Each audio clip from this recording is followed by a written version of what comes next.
Hello, fellow Rebel Capitals. Hope you're well. Wanted to go over some of my thoughts about investing, my own personal portfolio. And as you guys know, I like to buy things when they're cheap, sell them when they're expensive. And I set up what I call a 10-80-10 portfolio. So 10% insurance for me, physical gold, 80% what I would define as an investment, which is something that pays me to own it. Excuse me. And the other 10% allocated to speculative assets, something where I think there's good asymmetry, but it might not pay me to own it. And recently, well, for quite some time now, we've been talking about uranium, and I'm not the first person to talk about this. Obviously, Rick Rule, I discussed it with him all the way back in 2020. Obviously, my business partner Chris McIntosh and Lynn Alden talk about this a lot in Rebel Capitalist Pro. But and I owned the ETF, and actually, Josh, make a note. I think I still own it. when we go into my account later, you definitely do own it. Okay, that's what I thought. It's not Okay, in the model portfolio. all right. Oh, there you go. That's it. That shows you. Maybe that's a lesson in and of itself. I think it's kind of comical how little I actually check on my portfolio, but I think the fact that I don't is something that may serve people well. I think a lot of people, they just check on their portfolio every single day, or they have it on their app on their phone. So every single time they log into their phone, they basically see their net worth. And I don't know that's a good thing. And for whatever reason, I'm the complete opposite of that. I will literally go months, if not years, without even checking my account. And I think that has served me well over the years. But okay, so I do own the ETF. If I bought it, I would have bought it back in 2020 in March, April. We were talking about that on the George Gammon channel when I was doing live streams. So I would have purchased it. If my memory serves me right, I purchased it around $8 or $9. So I don't know where it is now, but I'm assuming it's higher than that. So I've made a little money on that. That's good. But I'd like to build on the position. And one of the ways I've thought about adding to the position when the time is right is to buy the Sprott Uranium Trust, because it's the closest thing that I can see as actually owning the physical uranium and just putting it in your garage or something, which probably wouldn't be a good idea. I don't know. Or you could play the futures market, but I just honestly, I don't know that I'm sophisticated enough. I think I'm probably smart enough to figure it out, but I just don't have the time to go through and figure out, okay, how should I buy this, or how should I go long via the futures, and what's my downside, what's my upside? So I just have been thinking about the Sprott Uranium Trust. Now, I'm not saying that I'm going to buy it now. I'm saying that I'm really thinking about it.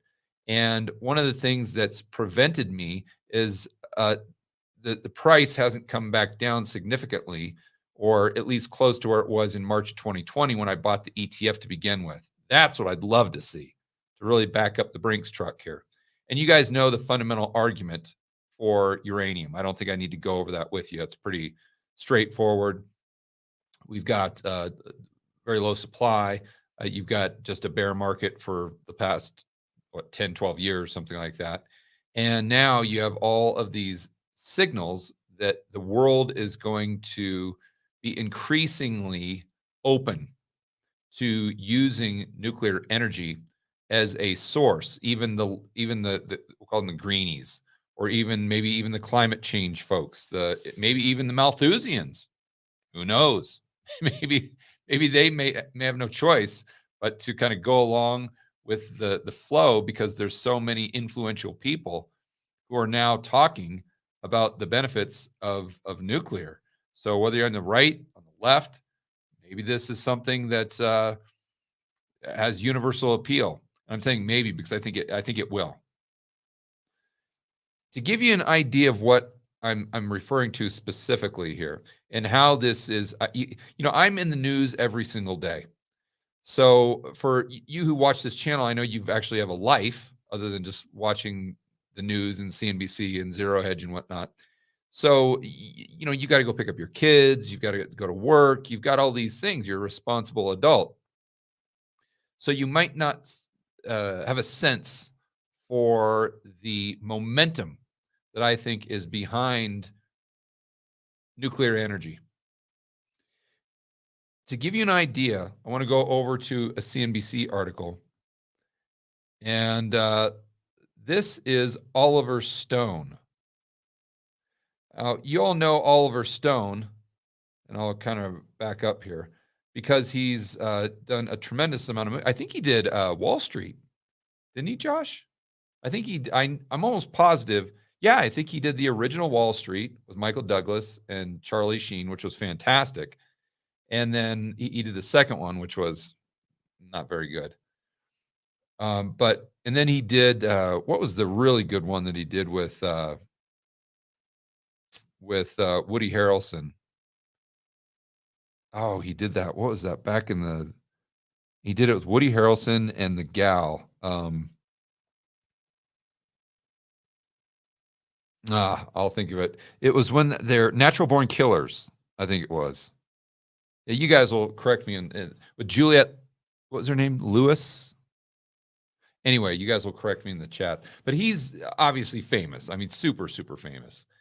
And he's part of that Hollywood in crowd. Here he is at Davos. So he's someone that even the Klaus Schwab types like to rub elbows with, the global elite.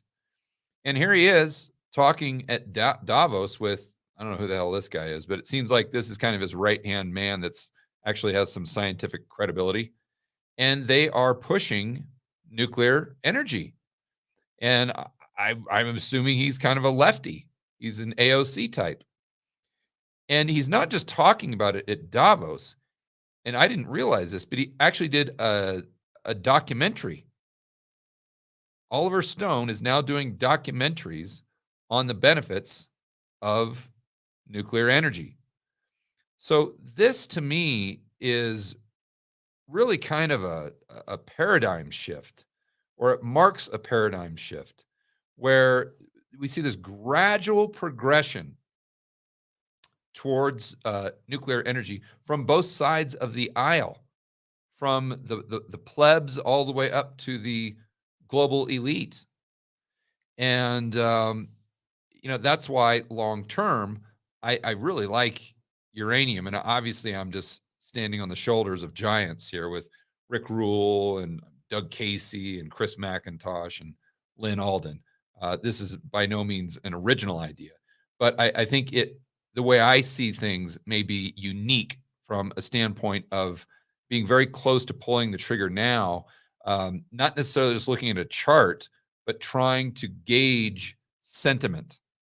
That's what I'm doing. I mean, I think it's cheap relative to the fundamentals, and I think you could argue it's even cheap based on its historical price adjusted for inflation. But above and beyond that, I think sentiment is really starting to shift, which could prompt me to go ahead and add to the position, and maybe even with the model portfolio that I have in Rebel Capitalist Pro. For those of you who know, I've got that. When I said Chris McIntosh and Lynn Alden are my business partners, that's in the online investment forum that we have, the subscription service called Rebel Capitalist Pro. So Lynn has actually a few model portfolios in there, and I have one that's just me. It's $100,000 portfolio. It's real money. It's not paper money or something.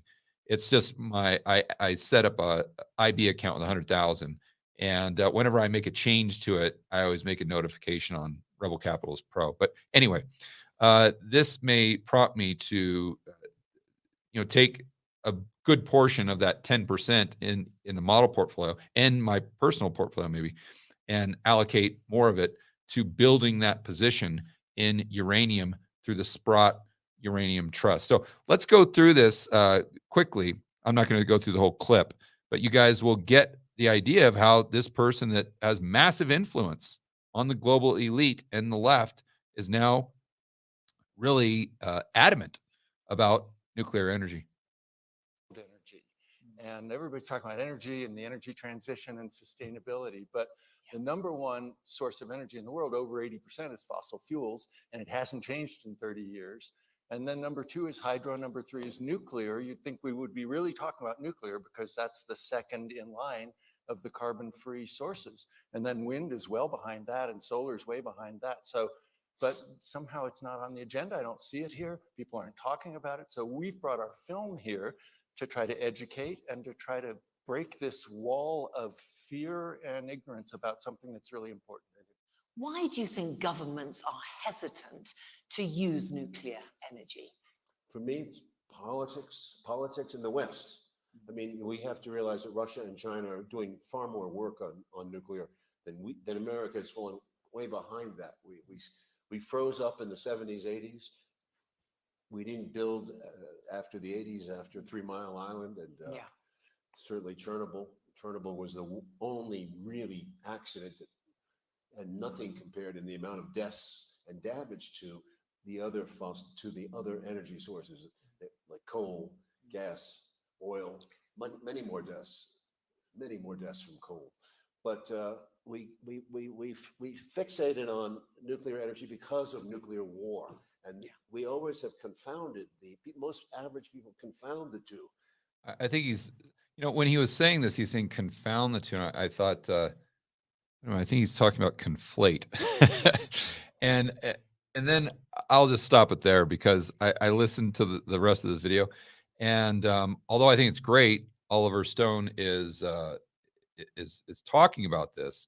The guy is nuts. I mean, the guy's like borderline incoherent, which is, I don't want to go off on a tangent, but you guys know I always talk about how it's just bizarre to me that we, as a society, look to the opinion of LeBron James as an example of what to do, around energy policy, or we're curious what Tom Cruise thinks, or what Oliver Stone thinks. And when you listen to them, they're just like, what? This guy's crazy. Like he's not even with it. Like he's totally out of it. But again, even though he's out of it and maybe incoherent to a large degree, society listens to what he says. So do the global elite. And so, hey, if they're going to listen to what he says, if he's saying things like this that I think will benefit society, well, then I guess that's good. So the main takeaway there, and actually, let me go through some charts. So let's go to current spot price for uranium. $39. And what I like to do is go right back. Now you're not sharing those screens. Oh. Okay. So let me stop that. Thanks, Josh. Okay. There we should be good to go here. So spot price uranium about $39. But this was, I don't know why there's such a lag on this. It was December 22. But we go back to March of 2020, which I'm kind of using as a barometer, and it was 24. So it hasn't increased that much. And if you look at a long-term chart, as you guys most likely know, going back to 2010 and 2011, it just went completely parabolic, and I think it got to maybe 140. And so I would say that even based on its historical chart adjusted for inflation, it could be considered relatively cheap. And then that's not even including the current fundamentals, which I think would give it even more tailwind. And then we look at the Sprott Trust here. And just to show you guys the ticker, now this is priced in USD. You got to be careful because I've seen other charts that are priced in Canadian dollars. And obviously the chart looks quite a bit different here. The chart goes up a lot more. So I want to stick to, what is it done based on the USD, because most of us are USD investors, and it's going to be settled in USD. So anyway, you can see this pretty much tracks the price, and I don't know if it's really like exact, but I think it's probably pretty close. And it just started in August. I think they actually bought an existing trust and then brought it into the Sprott family. That's why they only show the chart going back to August of 2021. But that's kind of the lens that I'm looking through. That's the framework that I'm using for thinking about this investment, which, again, to be clear, would be on the speculative side of the portfolio, looking at it through that 10-80-10. And it would most likely, I would not do the entire 10% allocated to uranium, because even within that, I like to have some diversity. And I haven't pulled the trigger yet, but I'm very, very close. So I just wanted to go over that with you guys and give you the heads up, and just give you my thoughts on the current state of uranium and how we could be seeing a paradigm shift in the attitude towards nuclear energy, not just with the right, but also with the left, and who knows, potentially even the global elite and the Malthusian cult. All right, guys, enjoy the rest of your afternoon. As always, make sure that you're standing up for freedom, liberty, free market capitalism. We'll see you in the next video.